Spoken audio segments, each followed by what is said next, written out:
bagaimana memantaskan hati untuk istiqamah mencari ridhonya Allah Subhanahu wa taala. 3 caranya. 1, memperbaiki niat.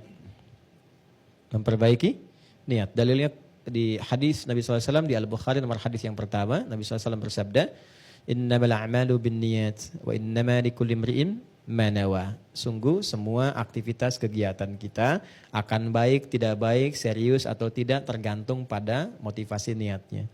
Sekarang istiqomahnya mau dalam hal apa? Tadi ingin mendekati Allah, maka niatkan dulu. Saya ingin betul-betul berniat untuk mendekati Allah. Lalu yang kedua, sempurnakan ikhtiar sesuai dengan niat. Karena niatnya mendekati Allah, bagaimana cara mendekati Allah itu? Maka Allah turunkan. Ada skemanya lewat sholat, skemanya lewat Quran, skemanya lewat puasa. Contoh yang sholat, kalau ingin hanya sekedar, sholat 5 waktu, itu semua orang melakukannya. Yang tidak dekat dengan Allah pun masih 5 waktu juga. Maka kalau ingin lebih dekat tambah, misalnya tambah dengan sunnah. Baik ya? Kemudian yang rawatib dulu, jangan tinggi-tinggi dulu, rawatib dulu yang dekat-dekat dengan sholat fardu, yang jaraknya nggak terlalu jauh. Misal subuh kan ada 2 rakaat kan sebelum subuh. Kemudian zuhur kan ada yang menyertainya ya, bisa 4 rakaat sebelum zuhur atau 2 rakaat dan 2 rakaat setelahnya. Kalau belum sempat mengerjakan dua-duanya, belum terbiasa, jangan paksakan mengerjakan keduanya. Sehingga membebani kepada pikiran dan jiwa, nanti bosan gak dikerjakan. Karena setan itu cerdas. Ingat itu. Lakukan pilih satu dulu. Qobliyahnya dulu misalnya. Setelah merasa nyaman, ba'diyahnya lagi. Step by step, sedikit demi sedikit. Setelah itu, coba dengan tahajud untuk mematangkan hati. Tahajud itu spesial. Kalau sudah bisa tahajud, istiqomah itu gampang sekali. Karena tahajud itu salah satu ruang dan jalan yang mendidik hati kita untuk tersentuh dengan kuat. Dan memotivasi diri untuk bisa konsisten dalam kebaikan, itu tahajud. Ya, itu ada di Quran, misalnya surah 73 ayat yang ke-6. Inna nasyi'atal laili hiya asyaddu wat'aw wa aqwamu qila. Kalau Anda bisa bangun malam, itu yang paling kuat memantapkan hati dan setiap yang diungkapkan itu menyentuh kepada jiwa. Beda curhat malam hari dengan siang hari itu lain. Anda doa malam dengan siang itu beda. Nah, tahajud itu jangan harus langsung kerjakan 11, 2, 3, ya, terlalu banyak. Kalau belum pernah mengerjakan, rumusnya di hadis Muslim nomor hadis 749 dari Ibnu Umar, kerjakan 2 dulu. Ya, sholatul laili mathna, 2 aja dulu. Dan 2 pun, 2 ini, jangan pilih dulu yang panjang-panjang sholatnya. Yang simpel dulu, yang kira-kira bisa kita pilih, yang nyaman kita baca. Suasana hati sedang cool, ya pilih yang cool-cool. Ya, qul a'udzu birabbil falaq, qul a'udzu birabbin nas gitu kan.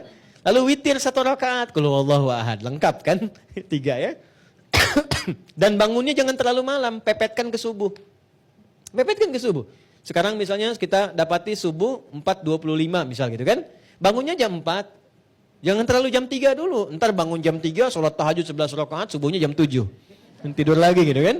Ya pepetin dulu ke subuh supaya beban ringan kita dapati, dekat ke sholat fardu, nggak nunggu lama. Setelah nikmat itu baru tambah lagi 4 rakaat, tambah lagi naikkan suratnya ke ad-duha misalnya, sampai kita mendapatkan konsisten dengan 11 rakaat setidaknya. Ya, itu caranya. Yang ketiga, bergaul dengan orang soleh. Ya, di rumah angkat semua jadi soleh. Ya, punya visi, ayo kita bergerak menjadi lebih baik yuk. Ya, bukankah kita ingin bertemu lagi, ingin dapat rahmat Allah. Pengen samara tapi jauh dari yang punya. Cuma ditulis saja di depan pintu, keluarga samara. Pintunya yang samara gitu kan. Nah, sakinah mawaddah rahmah itu kan punya Allah. Dekati yang punya kita dapat. Itu di Quran surah 30 ayat ke-21. Itu kuncinya. Dekati Allah, maka Allah mendekati kita. Diberikan semua apa yang kita inginkan sepanjang maslahat dunia dan akhirat. Jadi 3 poin itu, ya, jadikan keluarga yang baik, cari teman-teman yang baik. Setelah itu bikin kegiatan yang satu visi dulu. Misal nih, ketemu dengan teman yang baik. Gimana kalau kita bikin program untuk tahajud dulu nih, saling ingatkan. Ya, ada satu grup misalnya di situ 5 orang, ingatkan malam-malam ya, misalnya diingatkan telepon jam berapa kita sepakat. Setelah itu naik level ke puasa sama-sama. Ya, puasa Senin Kamis, Senin puasa, Kamis puasa, kumpul ngajak bareng-bareng. Tadi saya dengan Mas Baim diskusi itu di bawah nanya, Ustadz, motivasi saya kenapa puasa Senin Kamis itu? Apa hikmahnya? Saya bilang Senin, Nabi pernah ditanya kenapa Rasulullah puasa Senin. Kata Nabi, hadza yauma wulidtu. Ini saya hari lahir saya puasa. Hari lahir saya. Pesannya di situ 2. 1, dalam setiap hari kelahiran kita, syukuri itu kepada Allah. Apa hikmah puasa itu? Puasa itu bagian pentingnya adalah cara mendidik kita menjadi lebih baik. Makanya jarang ada orang sedang puasa berbuat buruk tuh nggak ada. Pemarah pun kalau sedang puasa nggak akan marah. Wah, dimaki orang nggak marah dia. Padahal udah 5:30, ya kan? Nggak marah. Ditanya istrinya, Pak kok nggak marah? Ntar habis maghrib. Habis maghrib dia lupa kan? Dia jaga tuh. Jadi singkatnya Pak, ketika puasa itu datang hari Senin, spiritnya boleh Anda puasa saat hari kelahiran. Saya Anda hari Rabu puasa, boleh silahkan. Tapi inti dari situ adalah bukan karena puasanya. Coba saya 40 tahun nih, tahun depan misalnya kan, begitu pas di harinya, tanyakan selama 40 tahun ini sudah berapa kebaikan yang saya kumpulkan. Apa resolusi kita menjadi lebih baik daripada itu? Itu spiritnya. Yang kedua, kita mengharap dapat syafaat Nabi SAW. Dengan mencintai Nabi kita ikuti. Nah untuk yang hari Kamis spesial. Kamis itu kata Nabi, waktu amal kita diangkat kepada Allah dan disampaikan oleh malaikat.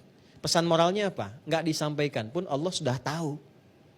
Tapi kenapa ada redaksi seperti itu? Untuk menunjukkan bahwa setiap amal kita dicatat. Maka berusahalah menjadi baik. Maka bagaimana cara menjadi baiknya? Jangan baik personal. Ini yang sering jarang dilakukan. Sahur bareng-bareng dengan keluarga. Buka sama-sama, jangan baik sendirian. Kalau kita urutkan dengan pertanyaan-pertanyaan tadi, kenapa kalau saat berbuka kita tidak undang? Walaupun puasa sunnah, berbukalah dengan ayah mertua, ibu mertua, ya kan? Dengan ayah, dengan ibu, sekalipun mereka tidak puasa, tapi merasakan kenikmatan dari itu semua. Berbagi makanan, berbagi doa, berbagi kebaikan. Itu poinnya. Nah 3 langkah itu kalau sudah dilakukan, ya insya Allah sedikit banyak akan ada perubahan dalam kehidupan kita.